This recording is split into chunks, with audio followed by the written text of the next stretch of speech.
अगर आप दर्जी हो तो इस वीडियो को मिस मत करना, पूरा देख लेना, क्योंकि आप ही लोगों का कमेंट आया था कि सर मेरा शॉप जो है इसमें बहुत ज़्यादा बकाया लगता है और हम बिल्कुल फ्रस्ट्रेट हो जाते हैं। तो देखिए, अगर आप टेलर का दुकान है तो मैं बता दूं कि हाँ, जो बकाया का परसेंटेज है उसको कम कर सकता हूँ, पूरा खत्म नहीं कर सकता हूँ। इसका रीजन है क्यों, अगर पूरा खत्म करना चाहोगे जड़ से तो आपका दुकान भी टूट सकता है, अगर एक बाइक ऐसा किया तो।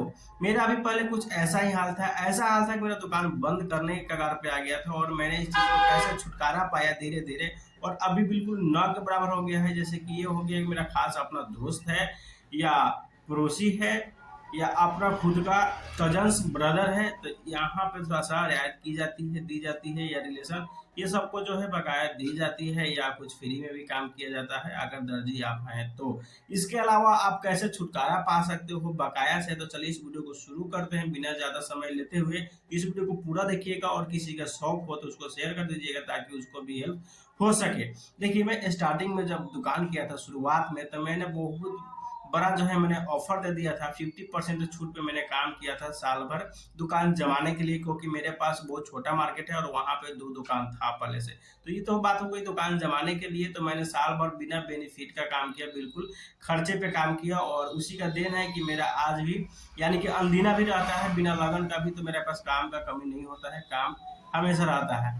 खैर, अभी अलग की बात ऐसा है कि मैं अपना सोशल मीडिया से कुछ इनकम कर लेता हूँ, इसलिए उस पर उतना ध्यान नहीं देता हूँ। अब बात करते हैं कि बकाया को कैसे कम किया जाए। तो देखिए, बकाया कम करने का जो टेक्निक है, एक ही टेक्निक है कि आपको एक लत आदत डालना पड़ेगा। वो क्या आदत डालना पड़ेगा, नहीं कहने का, प्रॉब्लम बताने का। प्रॉब्लम क्या बताया जाता है कि देखिए, पहले का जो बात था कि वर्कर जो था वो मंथली लेता था, ठीक है, महीने में एक बार हिसाब होता था और वो पैसा लेता था, तो हम लोग को आसान होता था देने के लिए। अब क्या, भले नहीं होता था, मुश्किल था, लेकिन बोलना तो पड़ेगा क्योंकि बिजनेस में कुछ परसेंटेज झूठ बोलना जायज है। तो देखिए, आपको रियलिटी हकीकत पहले ही बता दिया, नहीं तब बोलोगे कि सद्दाम भैया आप झूठ बोलना सिखा रहे हो। तो बिजनेस में आप मालूम कर लेना कि झूठ बोलना थोड़ा सा बहुत ज़्यादा ज़रूरी है, नहीं तो आप रोड पे आ जाओगे, ठीक है। तो देखिए, कहना क्या रहता है कि अगर जो कस्टमर है काफ़ी ज़्यादा नज़दीकी है तो उसे बोलेगा कि देखिए, भले आप काम करो, लेकिन आप ये भी बोल सकते हो कि देखिए, हम यहाँ पे काम लेते हैं, कुछ परसेंटेज पे काम करवाते हैं, या जो वर्कर है वो घर पे काम करता है, घर पे काम करने से फायदा क्या था उसका, वो ज्यादा काम करता है, अपना नाइट में भी काम कर लेता है। अगर नाइट में हम दुकान खोल के रखे उसको काम करने के लिए, तो चोरी भी हो सकता है, डकैती भी हो सकता है, बहुत ऐसा रीजन है जो हो सकता है, ठीक है। तो इसीलिए वो अपना घर पे सेटअप रखा रखा है, वो पैसा डेली का डेली ले लेता है। या आप ऐसे कह सकते हो कि वो पहले पैसा मुझसे लेता है फिर कपड़ा देता है, नहीं। तो ये काफी ज्यादा जरूरी है। आप किसी तरीके से माने चाहो तो कस्टमर को आकर्षित कर सकते हो बकाया रोकने के लिए, नहीं। बात हो गया।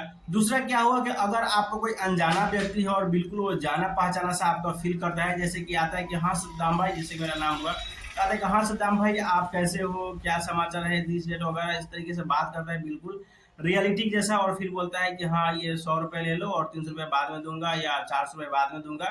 तो वहाँ पे लोग फंस जाते हैं कि अब करे तो क्या करे, क्योंकि अच्छे से पहले क्योंकि ये पहले ही मुझसे बहुत अच्छे से बात कर लिया है। तो वहाँ पे बात भी लगा पे है, और जैसे ही बकाया आ जाए तब आप ये कर सकते हो कि नहीं भैया ये नहीं हो सकता है, क्योंकि कपड़ा जाते ही मुझे शाम को डेली हिसाब देना पड़ता है कि जितना कपड़ा जाता है उतना का डेली पैसा मुझे वर्कर को पे करना होता है, मटेरियल को वाले को पे करना रहता है, इसलिए हम बकाया नहीं दे सकते हैं। जैसे कि आप उल्टा सीधा हिसाब भी दिखा जैसे कि आप उल्टा हिस्सा जैसे कि आप उल्टा सीधा हिसाब भी उसको बता सकते हो कि एक शॉर्ट पैंट में मुझे 50 रुपये 60 रुपये बचता है और उसके लिए मैं इतना बकाया लगा दूं, तो मैं उसको का खेत बेच के दूंगा, घर बेच के दूंगा, या कर्ज के दूंगा। ऐसा नहीं होता है। मैंने बकाया पहले देता था, लेकिन जब से डेली पैसा देना पड़ता है मैं बकाया नहीं देता हूँ, चाहे दुकान चले या ना चले, ये मेरा मजबूरी है।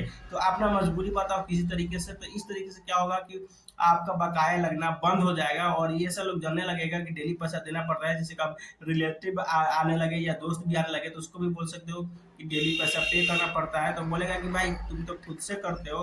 तो ठीक है, देखिए, अगर मैं अकेला करूंगा तो मुझे क्या बचेगा, कारीगर इतना सारा काम तो मैं अकेला नहीं कर सकता हूँ, इसलिए वर्कर भी करता है, मैं खुद से भी करता हूँ, तो कुछ पैसा वर्कर को हो जाता है, कुछ पैसा मेरा हो जाता है, कुछ पैसा मटेरियल का हो जाता है। तो शाम को इसलिए मेरा माइंड फ्रस्ट्रेट जा रहा है और मैं डेली की डेली डिप्रेशन में रहता हूँ भाई, इसलिए बकाया नहीं दे सकता हूँ, ये मेरा मजबूरी है।